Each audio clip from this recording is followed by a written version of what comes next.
program, and I'm so glad that you tuned in tonight.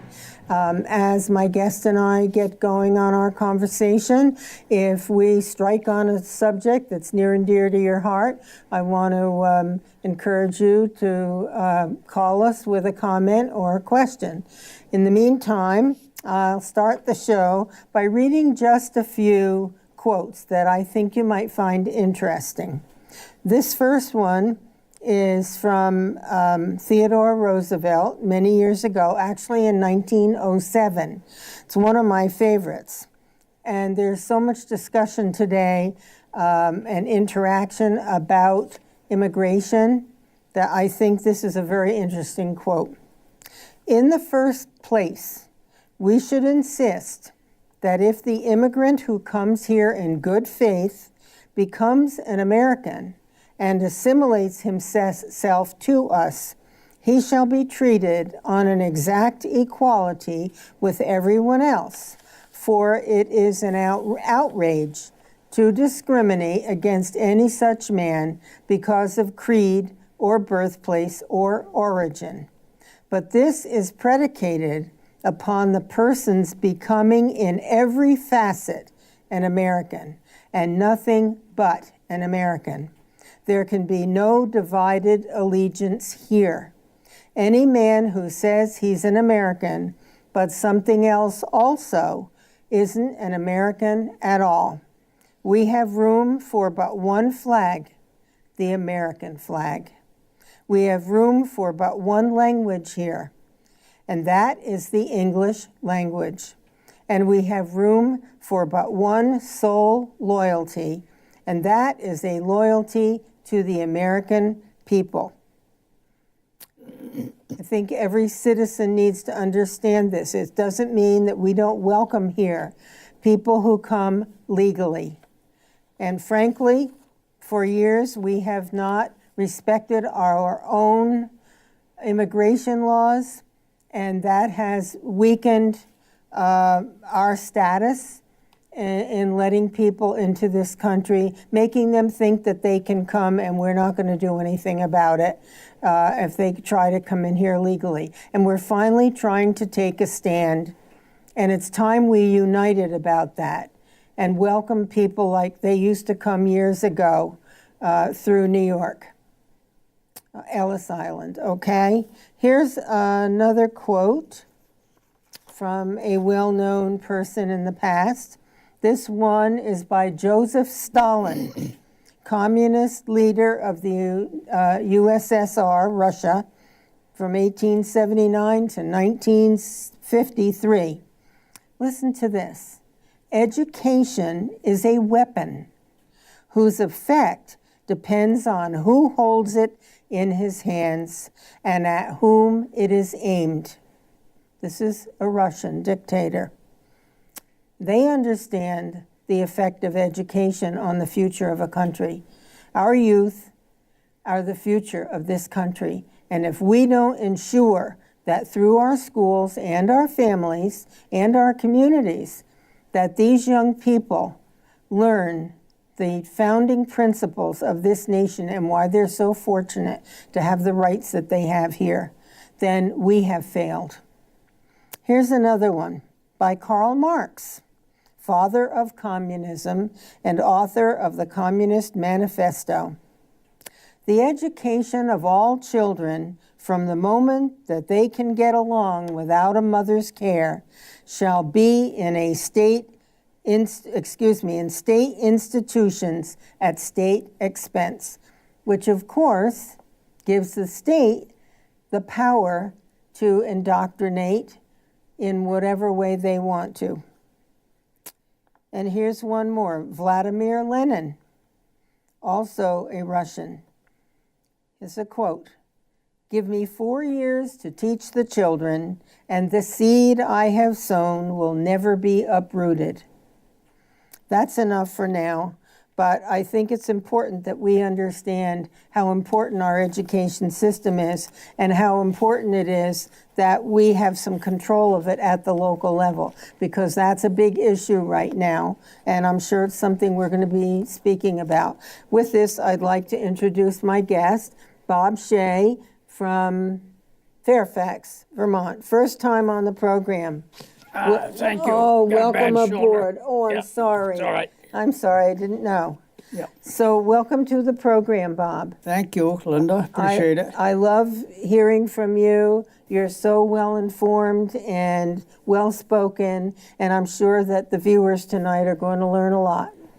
Well, I hope so, even though I haven't rehearsed much. That's for this. okay. It's in your heart and your mind. You don't need to rehearse. Well, I'd like to just add a little something to what you said about education. Mm-hmm. There was a man back in the mid-30s by the name of John Dewey, Oh, yeah. called the father of American education, leader of the New Frontier thinkers. And he said that education's purpose is to socialize people and to de-emphasize classic academic learning. And that's where we are today. Our young people don't know how to think for themselves because they're not going to schools anymore. They're going to indoctrination centers. And the federal government and the state is trying to extend that right down to birth, when the very best mentoring any child can have is in a loving home with a full-time parent. Now, in this modern day and age, that full-time parent can be either the mother or the father. That's can be decided between them. But to delegate the raising of your children to the state with the idea that perhaps you can have a little more material gain from two people working is a fallacy. And the reason for that is the expense of having the second person working almost is a break-even point. So there's really not a whole lot of point in having two parents working when they have a child that is being raised by the state. The state will not inculcate values that are precious to the parents. They'll inculcate their own propaganda, and that's what's happening in today's schools. That's why you see children who have graduated from high school that are still illiterate. They cannot tell the difference between the present tense and the past tense. Even your national news moderators say now, we're back in a minute. No, they're using the present tense to denote future. They should say, we will be back in a minute, or we'll return in a minute. So I agree with you. We certainly need to take another look at education. And if anyone has the education of their own and a patriotic, independent mind and can make the sacrifice, I would advise homeschooling. Well, a lot of people are doing that. And actually, unfortunately, what the record seems to show is that when testing is done, the homeschool students far exceed many of the public school students. And I find this heartbreaking for everybody. I think the teachers deserve a better setup. I think that they're operating in a failed system that is not allowing them to teach the way they were taught to teach many years ago. I think the children are trapped in a failed system. I resist the fact that the state government now wants to have a state controlled school system throughout the whole state, and instead of having community schools. So there's something in the Vermont Constitution that I'm going to be paraphrasing because I don't remember exactly, but that every town shall have a school. And the implication there to me is that they run their school. Well, I think this is Article 56, I'm not sure, but it says that every town will maintain a school. Okay. It doesn't say that all the taxpayers have to pay for that school. The language is very vague. But there are some teachers that really would rather teach in a better system, but they feel muzzled by their union. Mm-hmm. If they rock the boat, they'll be blackballed. The next thing you know, they'll be looking for a job. Mm-hmm. So it's terrible. I regret the fact there isn't more courage within the teaching community, but I do understand their need for security. It's a tough conundrum. It is a tough conundrum. Which article did you say? I think it's 56. I'm not sure. All I find is 53. Okay. Anyway. It does say that, but it doesn't say that, for instance, you have to pay for your neighbor's child's education. Well, I've mentioned this on the program in the past, and it blew my mind. When they went to a state-funded education system several years ago, Act 68, was that the one? First it was Act 60, and then it was amended with Act 68. Yeah, and I can't remember which one this happened with, but one year, not too long ago, I live in Georgia, and the Georgia School Board just about evenly funded the budget from one year to the next. And then our property taxes went up. And I said, wait a minute, something's wrong with this picture. Then I found out that Burlington raised its spending by 12%. And we had to pay for that. To me, there's something, I don't know. Maybe I'm wrong. And someone thinks I'm wrong and they have a good reason why, tell me. But it's not about all the bells and whistles you have. The best thing in education is a great teacher who loves teaching, who knows their subject matter, who knows how to keep the children in tow, to get them to focus and sit still and pay attention and enjoy it. Well, a good teacher cultivates a child's natural curiosity. Yeah. Discipline, to me, is not punishment. In fact, I think a child can be inspired to exercise self-discipline. That's the best kind, but that has to be done Taught by a teacher who can inspire a child with the wonder of learning. Yes, to want to pay attention. Exactly. But when you have an education system where there's no merit pay for better performance, and everyone gets paid according to the time in service, and they get step pay raises and raises for everything under the sun except for performance, you're going to have a failed system.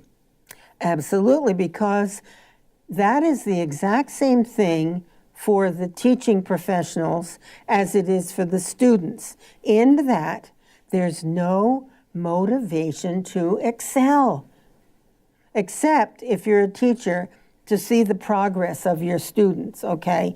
That's a motivator. But when you don't get reimbursed, shall I say, for doing excellence, but then one teacher gets a nice raise and another one doesn't, well, what are you doing in your classroom? That's the work ethic. Those are the standards. We need success. We need our children to come out of school prepared and not needing remedial reading in college.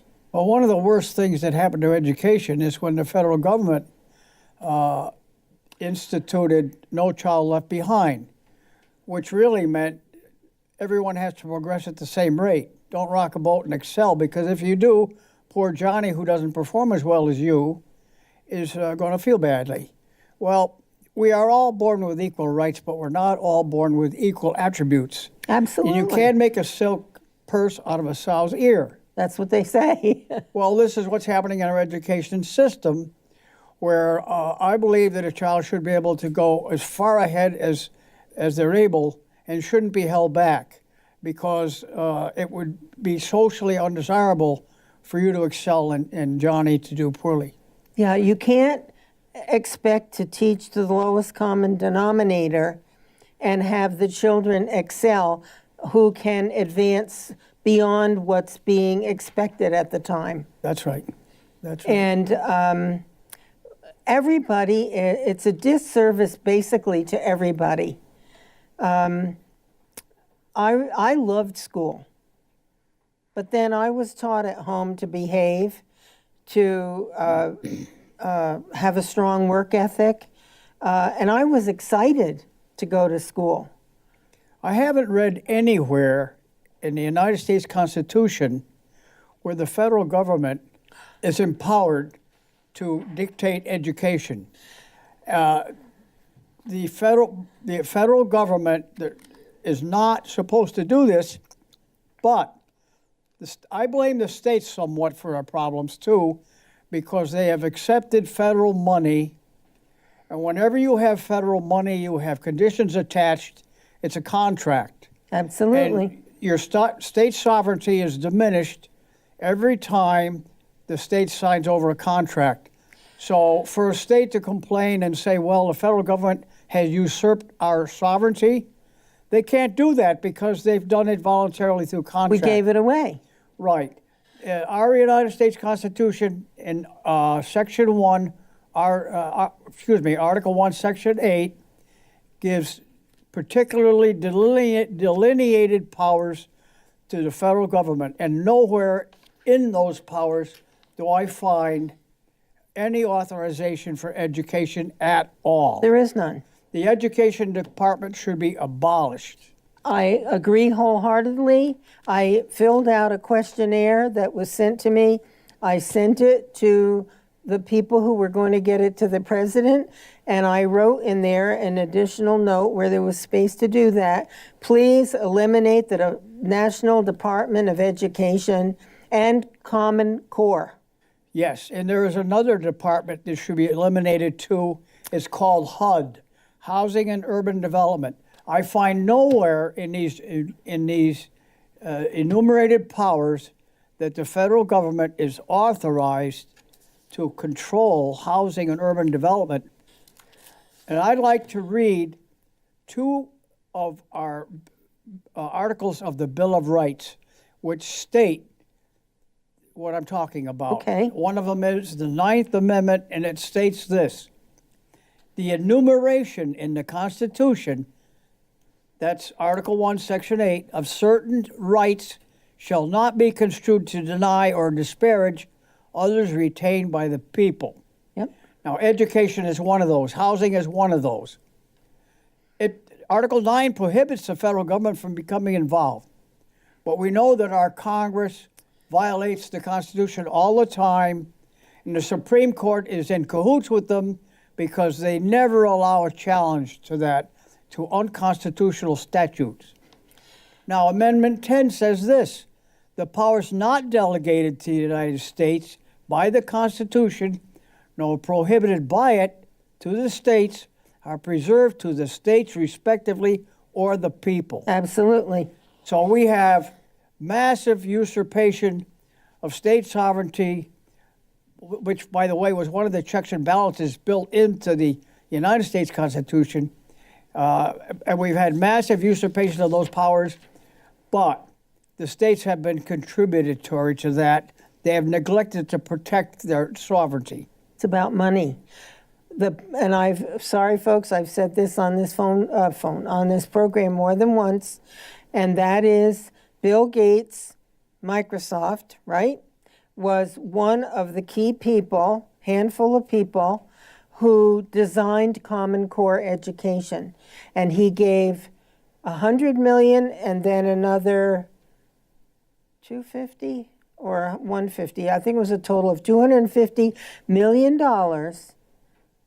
that states could get a piece of if they signed on to use the Common Core curriculum.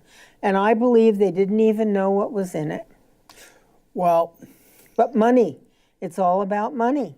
And look where the state is now. But before we get to the economics of the state of Vermont, there's one more thing that needs to be said here in regards to our U.S. Constitution, and that is that also there is not one enumerated power regarding health care, federal government control of health care in this document. Neither education nor health care is mentioned. And of course, Congress will say, well, if it's not prohibited, we can do it. I disagree. I do too. Because enumerated means limited to. Yes, defined. That's correct. Yes. And so there are 16 or 18 enumerated powers of the federal government. I can't remember exactly. Okay, yeah, I think that's on page. They can coin money, establish naturalization, uniform laws on the subject of bankruptcies, regulate commerce with foreign nations, Yeah. establish post offices and post roads, things of that, promote the progress of science. But there's nothing in there about education, nothing in there about health care. Nope. On a personal level, Linda, I don't want to see anyone die or suffer from an ailment they can't afford to heal. So I will voluntarily help them with my taxes to keep them alive. But that's not the federal government's job. No. And the more the federal and state governments do in terms of charity, the less charity you will find Locally. volunteerism and so on. In fact, here's what James Madison had to say about the government and charity. Okay. James Madison said, "Charity is no part of the legislative duty of government." Because they're a business. He went on to say, "Dependence begets subservience, and venality suffocates the germ of virtue and prepares tools for ambition." Well, this is about bring home the pork and we'll reelect you. That's what he meant by prepares the tools of ambition. But I don't think anyone should die or suffer from lack of medical treatment. Healthcare is a personal responsibility, but medical treatment is something we can't do for ourselves. Well, that's true, unless, I mean, there are a lot of people today who use natural methods for improving health. Yeah. But if you've got a genetic blood cancer, no matter what you've done, I'm talking about things you can't help. Now, when someone dies from cancer from smoking, they died from a self-inflicted wound, unfortunately. In fact, I'm damn sick and tired of paying huge taxes to pay for opiate treatment. Oh, boy. I am not the one who took that first drug. They did. And yet you see ads all over the place. It's not your fault. Well, whose fault is it? And there's a huge racket going on now for recovery treatment. You see ads on all the channels. It's a growth industry. Well, and we're allowing more and more drugs to come across the border. And we need to be tough on drugs. We need to enable all of our law enforcement and our courts need to be tough on it. And if people are willing to go for treatment, if they're addicted, then I think, I mean, there are resources for that, but we can't keep this cycle going of, you know, what this does to our society, let alone the individuals who are addicted. And there are many of them. And there are many people feeding that because they can make money off of it, which sickens me. It's a deliberate way of harming people to get money. Well, the CIA for years had been running drugs out of the Golden Triangle, Vietnam, Cambodia, Laos, to fund their clandestine operations. I don't know about that. Oh, yeah. As a matter of fact, when Bill Clinton was governor of Arkansas, there was a massive drug money going on at the Mena, Arkansas airport, and he full well knew about it. So there's complicity there in the highest circles. The Rockefellers took in a whole bunch of white heroin from China in order so that China would pay their debts to the Rockefeller family. Where are your biggest drug laundering operations? The biggest banks in the country. Really? Yes. That's in this right. country? Absolutely. If you withdraw $5,000 or more from a bank, the bank has to report that to Homeland Security, allegedly to trace drug money. I thought it was, is it 5,000? It was 10, now it's 5. And of course, so they're making banks into spies for the government. However, your international and American huge banking families launder massive amounts of drug money. Nobody does a thing about it. Well, there are, sadly, and I mean sadly, too many people people around the world, globally, who are big money people, multi-billionaires, whatever. And I firmly believe, you're familiar with Agenda 21 and Oh, yes. yes, Oh, the yeah. UN Agenda 21. We have to get out of the United Nations. The president is so right. Not only are we paying them billions of dollars a year, which could go to funding the wall that would protect our country and our people, and stop a lot of the drugs coming through the border. There are so many good reasons to build a wall in the places where, it would be effective, in addition to manpower, drones, whatever else you need. But we are a sovereign nation. Well, the world is laughing at us to I know. allow ourselves to be invaded by arrogant young people. I've looked at some of these so-called underprivileged people. Most of them are very strong, virile-looking, military-age young men. Yes, and they look well-dressed, too. And well-fed. And well-funded, of course, by Mr. Soros, Absolutely. who wants to destroy this country. He's an amoral man, has absolutely no conscience at all. He's the one that funds all these divisive groups. Yeah. For a while, I thought our country was coming together, both along sexual lines, along racial lines. But then he stirred up the pot and has us all fighting each other again. Oh, boy.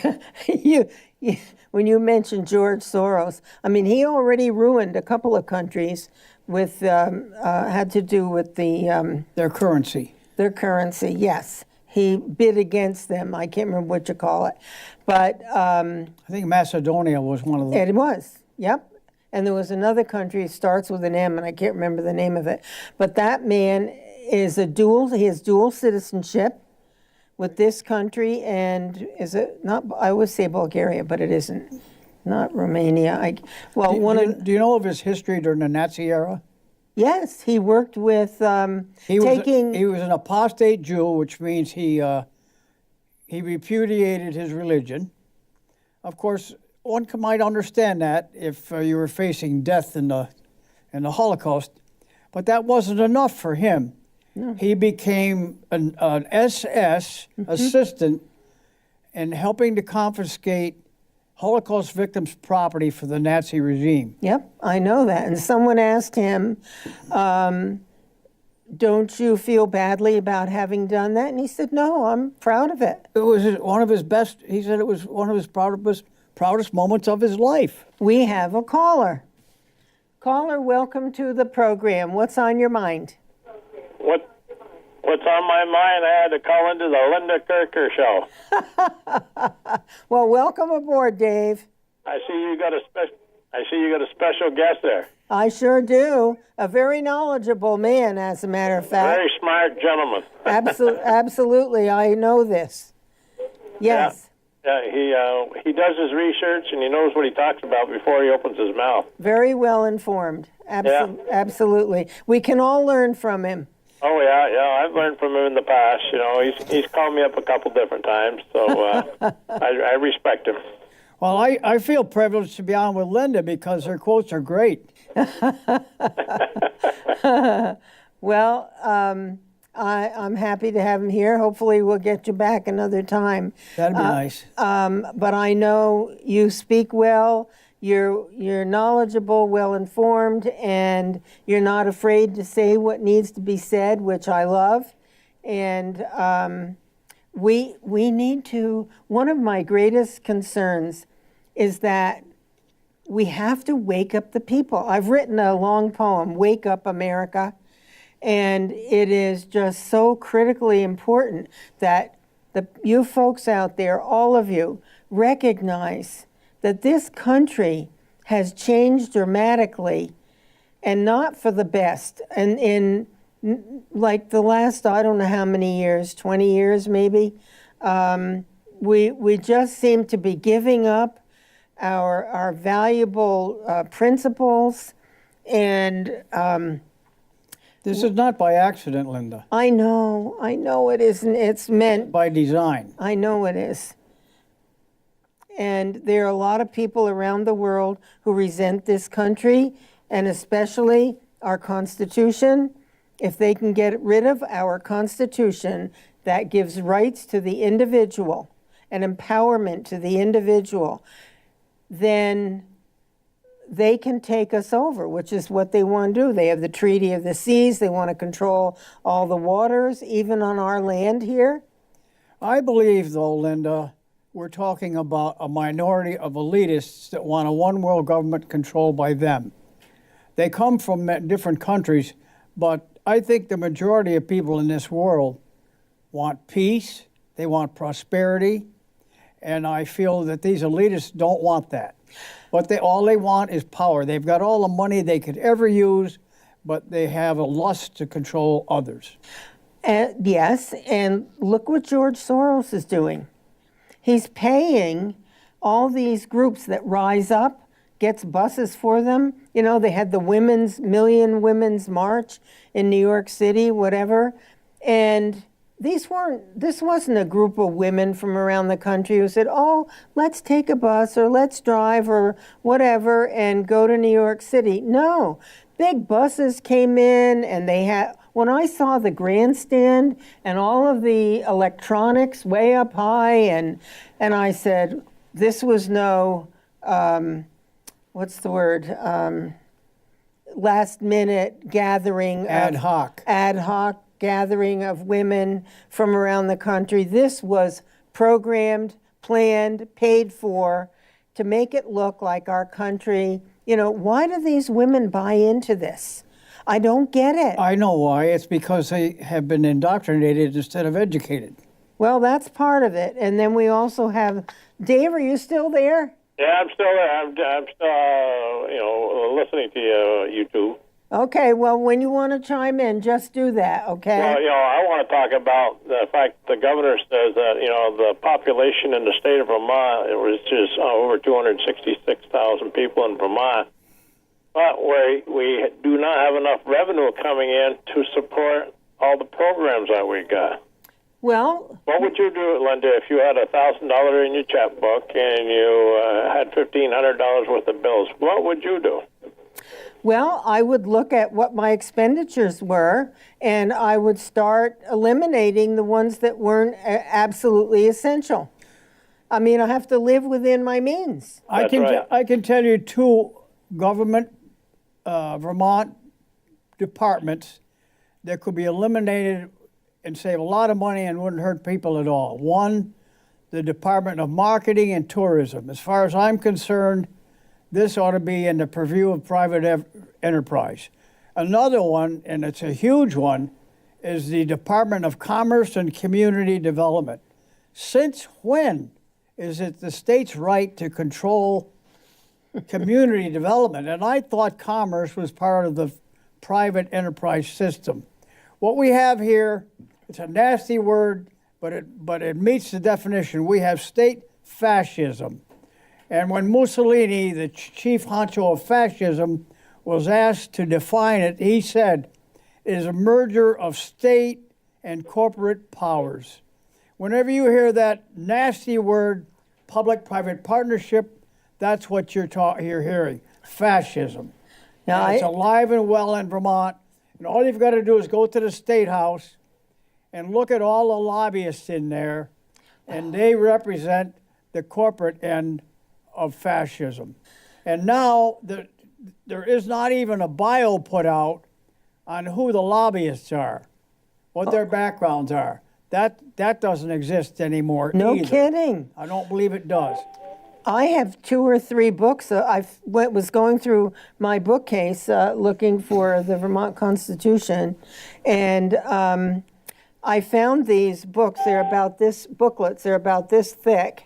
And from different years when I was in the legislature, we have so many lobbyists, many more than we have legislators. They're not printed anymore.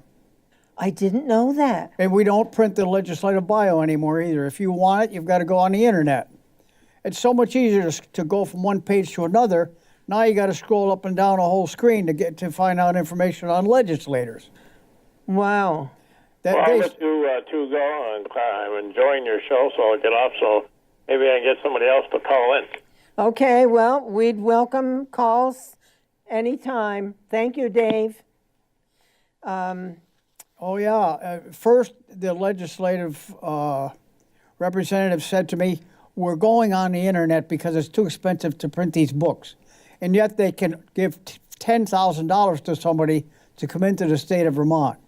Well, look what was spent in the previous administration with Governor Shumlin on this healthcare scenario. How many millions? 300?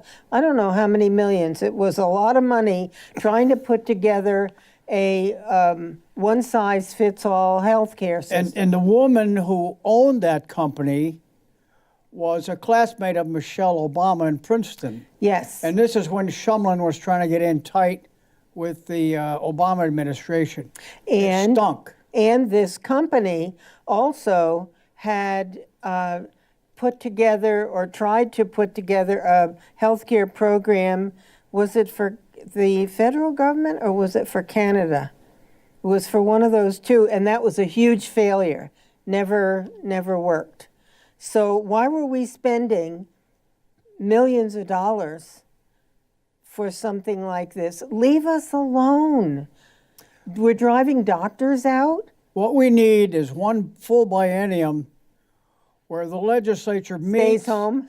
where the legislature meets and decides which laws to repeal. Wouldn't that be great? Which programs to eliminate or to reduce. The problem we have in Vermont with affordability is that the government is taking too big a share of the state gross product, and they don't produce a thing, nothing. All they do is take on a salary and redistribute wealth. But the only way that Vermont's economy is going to get back on track is to reduce the cost of government, to reduce the onerous regulations like this new Act 250 revision. Nobody wants to come to Vermont and think that they're going to be one of the highest taxed and regulated states in the country. And some of them may not want to live in chicken coops in high density designated growth areas. I don't know if you've seen those huge condo buildings in South Burlington, but they're horrific looking. Where are they? Well, if you get down... They're not on Dorset Street. No, but if you get on to Wilson Road, just before you get to Heinsberg Road and look to the left, you'll see them. They're monstrous. Really? And you have the same thing at, I think it's Taft's Corners. No, not Taft's Corners, but it's on Route 7 on the way in, on the right-hand side. I'm not sure if it's Brigham Road. No, it's not Brigham Road. I can't remember which one it is. Well, they don't want us on private land. They want us in big, like the Chinese have these big complexes and everybody has a little apartment. They want to make us dependent. They want to surveil us. They want to control us. Can you imagine living in somewhere where your water, your sewer, your elevator is all controlled by someone else? It's bad enough to live in a condo community or a housing community where you have covenants you have to obey, but it's another thing to be stuck into these chicken coops. That's not the quality of life I want. No. I want the freedom to grow my own garden, raise my own Me too. animals, and to be able to be self-sufficient. Yeah, but they don't want people to be self-sufficient. Oh, you're liable to be breaking up a wildlife corridor. Yeah. And yet, the executive director of the Northwest Regional Planning Commission lives in a wildlife corridor. Oh, really? Oh, yes. And the Vermont Natural Resources Council, which is not a part of government at all, but is right on the same street with the Capitol building, complains about overpopulation. Well, one of their staff members was pregnant. And I said to her, how dare you be pregnant when your official stand is to reduce population growth? Why don't you start with yourself? Yeah, yeah. Well, there are a lot of things that need attention. the Act 250 revision report that is being propagated now. They want to require developers to buy carbon offsets. Now, I don't know what a carbon offset is. Do you know? I don't think you're supposed to know.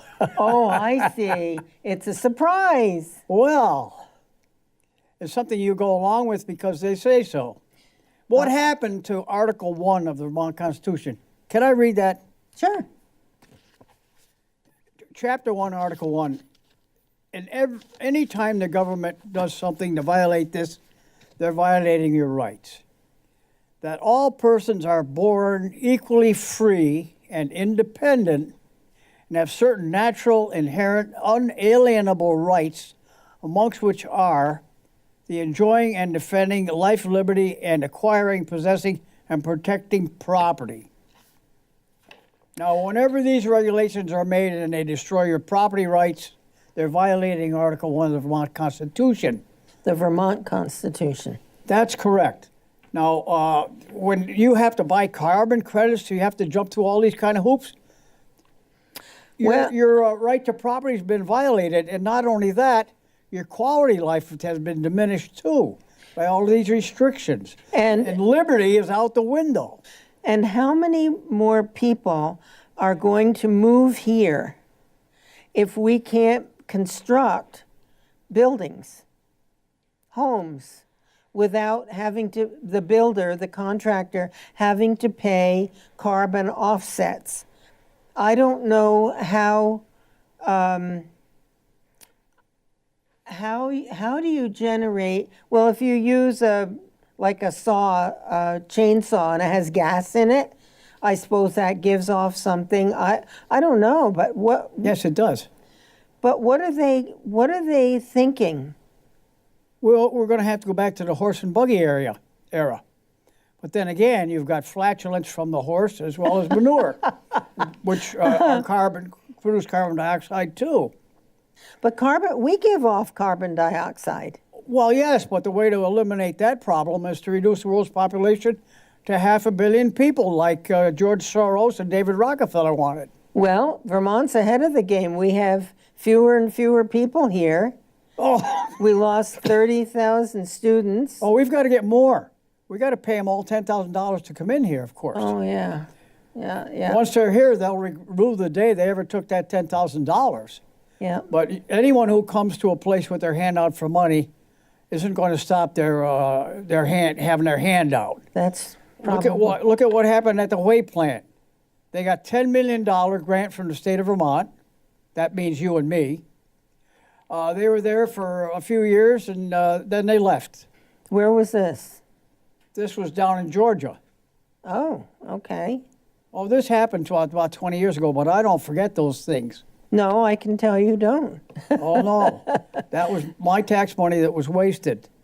Well, you know what? When, as Margaret Thatcher sort of said, it's easy to spend other people's money until you run out, until there is no more. But when people in government are thinking about this program or that program, whatever, and it's going to cost taxpayer dollars, they really have to sit back and think it through. It's not just we're on a mission to make this happen and this happen, like the environmental stuff that's going on, and the anti-carbon. And Vermont is what? The lowest carbon producer in the country regarding states? If we have a carbon tax in Vermont, it's going to destroy our economy completely. Well, I'm wondering if this carbon offset is a replacement for a carbon tax. It's a scam. It's a scam. Because they know they're going to get a lot of feedback. Now, there are a lot of people in Vermont now that are on the borderline when it comes to being able to afford heating fuel. Yeah. As soon as this carbon tax comes in, it's going to push them over the line, and then you're going to have a much longer line demanding fuel assistance. Absolutely. And they're going to say, you did it to us, now you got to pay us. So I really wonder if this isn't going to be a wash. But the one thing it does accomplish is more government control over people. And that's what the goal is. And I rebel, you rebel. We try to wake people up to understand what's going on. The less government you have in your life, the better off you are. The more government does for you, the less control you have over your own life. Well, when the Act 46 was enacted, the sponsors of it were very proud, but then I read in the newspaper that when they went home to their constituents, I think there are 31 town regions now that are rebelling against it. They said, oh, if we had only known, that nauseating phrase, Yeah. if they had exercised due diligence, they would have known. Exactly. But they're treating Montpelier like an exclusive social country club instead of a place of hard work and diligence. On behalf of the people. Where they assiduously study every detail of every bill before they vote yes or no. But they delegate that to a committee. They're not responsible legislators because they don't read what they vote for. You know, this makes me think of something that I can laugh at now, sort of. But when I was sitting in committee in the legislature, and we had a lengthy bill in front of us, I was on the Health and Welfare Committee, and I'm sitting there, the chairman of our committee was over here, and not far from me, and I'm going through line by line, you know. Linda, do you have to read every word? I said, yes, I do. That is a good legislator. Well, I mean, if I was going to sign on to something, it was going to be because it made sense, I believed it would work, and, you know, a good plan.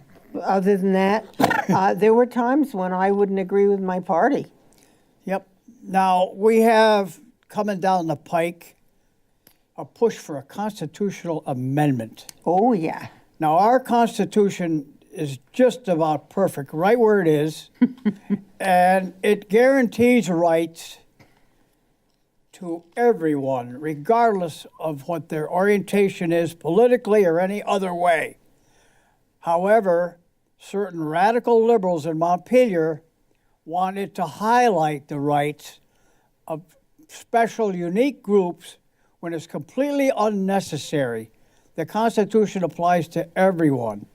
And if they start tinkering with the Constitution, they're going to completely eviscerate it where we no longer even have that token protection of our rights. Because we know that the legislature in Montpelier passes statutes day after day that violate our Vermont Constitution, and the Vermont Supreme Court, being their allies and their cronies, won't do a thing at all about it.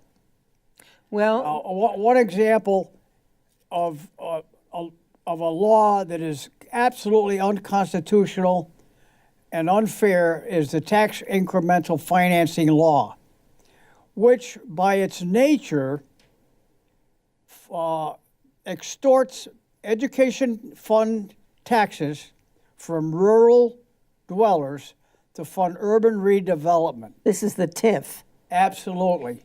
Tax incremental financing. And it's an effort to drive people out of the country into the city so they can benefit from that tax incremental funding. Now, in St. Albans, 14% of the people voted for the TIF program, and only just a majority of them voted yes. So let's say 10% of the people in St. Albans voted to tax every rural dweller in Vermont through the education tax to fund their urban redevelopment. Now, it's complicated the way it works, but basically, when a TIF district is set up, the utilities are paid for by TIF funds, and what happens is a certain level of money is decided upon and is sold as bonds, tax-free municipal bonds. The property values are automatically frozen at a low rate, throughout the period of the bond, which could be 20 or 30 years. So for 20 or 30 years, they have an artificially low tax rate. In the meantime, this urban redevelopment is bringing many, many more students in, but they don't have to pay any more in taxes. That town or city doesn't have to pay any more in taxes to educate those children through that whole 20-year period till the bondholders are paid off. Who makes up the difference? The people who live in rural Vermont, who don't get to vote on it. Now, if the city of Detroit wants to do this, fine, because everybody in the city of Detroit has a stake in it. But I, living in Fairfax, don't have any stake in rural development downtown. Who does? The local politicians, the local representative and the senator, the insider boy developers, and their insider boy contractors. It's incestuous. It's wrong. It's unconstitutional, and our governor's pushing it. It's all part of Agenda 21, and he's too stupid to know the difference. I hope the Republicans put up a decent candidate to oppose him next election. Well, I'll tell you what, the people are going to have to wake up first. And what that means is paying attention and speaking out, writing letters to the editor, reaching out to your legislators. I see that several of the legislators have had a letter to the editor about their first week or so in the legislature, and they've put their phone numbers on.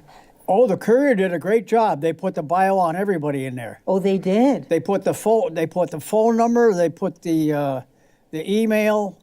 They did a great job. Well, good for them. The Courier just thumbed their nose at the sergeant at arms. Well, this has to be changed. This is not right. The people who are elected and who are down in Montpelier are representatives of we, the people. And if we can't know how to connect with them by calling the sergeant at arms office or sending them an email, whatever, then that is 100% wrong. No, you can do that, but here's the trouble. Article 5.6 says at all times. They don't meet in the legislature at all times. So what do you do when you want to talk to them, for instance, on July 19th? Mm-hmm. You don't have their phone number. That's wrong, because it says here, at all times. Okay. Well, there's no lack of things to be fixed. Well, you remember I said who benefits from this TIP program. That's a violation of Article 7 of the Vermont Constitution. I'd like to read it because it's not that long. The government is or ought to be instituted for the common benefit, protection, and security of the people, nation, or community, and not for the particular emolument or advantage of any single person, family, or set of persons who are a part only of that community. Mm-hmm. I would say that the TIF program violates Article 7 because it benefits a few insiders. Wow. Bondholders, developers, politicians, downtown merchants, and the rest of us can go to heck. Well, they're finding all kinds of ways to do what they want to do, and not necessarily to benefit the people at large. I want to say a couple of things here. I made some notes at home.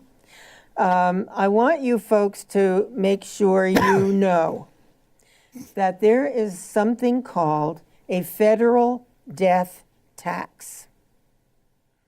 You work hard all your life to become successful and perhaps to accumulate a little wealth. And when you die, instead of your loved ones whom you wish to receive whatever it is you've managed to accumulate, your wealth, the federal government takes 40% of what you've earned throughout your lifetime. And they want to increase that number. So I would say, talk with your accountant or financial advisor or somebody and find a way to protect yourself from the government taking, you've been paying, if you've accumulated some wealth, you've been paying taxes all through your life. And so I just thought you should know that. Also, last week, I'm getting a little hoarse here. Last week, I mentioned something, and I misspoke on the number. I said last week that 22 states have made English the official language of their state. It is not 22 states, it is 32 states. So how about Vermont making English the official language of our state? Just a thought. Well, you talked about inheritance tax, and it's funny, I've got it included in my legal plunder. I've got a few of them listed here. May I? You may. Here is some of the legal plunder that our state enacts on people. Tax-free municipal bonds violates Article 7. Tax incremental financing of municipal development violates Article 7. Tax-funded daycare, tax-funded housing, tax-funded renewable energy, corporate grants and low-interest loans, small business loans, electrical historic preservation grants, ethanol subsidies, tax-funded farm methane electrical generating systems, food stamps, Vermont land gains tax, that's discriminatory, inheritance tax, B corporations tax, breaks, home heating subsidies, tax-funded college, welfare programs, farm subsidies, phony nonprofits, public radio, public television, Planned Parenthood, tax-funded apprenticeship, tax-funded tourism and marketing programs, economic and industrial development grants, tax-funded free breakfast, lunch and supper, tax-funded addiction treatment, Vermont non-residency property tax, discriminatory, overstaffed and overpaid Vermont government officials. How about that for a little bit of improper taxation and discriminatory treatment? Well, you said one of those things on your list was this type of programming. No, it isn't. No, this is not tax funded. This isn't tax funded. This is Comcast providing a public good for a public benefit they get. Right. It's a quid pro quo. This other stuff is tax funded. Okay, well, it sounded like it was. Oh, no. All right. I'm glad you brought that up because I didn't want, I believe in public access radio and television, and here's the reason. It's the only venue where you can exercise your First Amendment right of free speech, and you're not going to hear this kind of talk anywhere else, folks. You're only going to see it on public access television. So I support it. In fact, I'm a board member of Lake Champlain Access Television. Good. But we're not tax funded. They actually carry my show down there. In fact, public television now has become a venue of propaganda for the elitists. All you've got to do is look at these kids' programs, and they're being brainwashed all the time. It wasn't enough for them to have channel 33.4. Now they're into 33.1 as well. Oh, well, it looks like we're in our last minute. Wow, time flies when you're having fun. Oh, and we had all kinds of other things to talk about. I know, well, you'll have to come back. I think I'm correct according to the clock. I want to heartily thank you, Bob, for coming on the show. You're a wealth of knowledge, and I know it's all accurate. And I always love to hear what you have to say.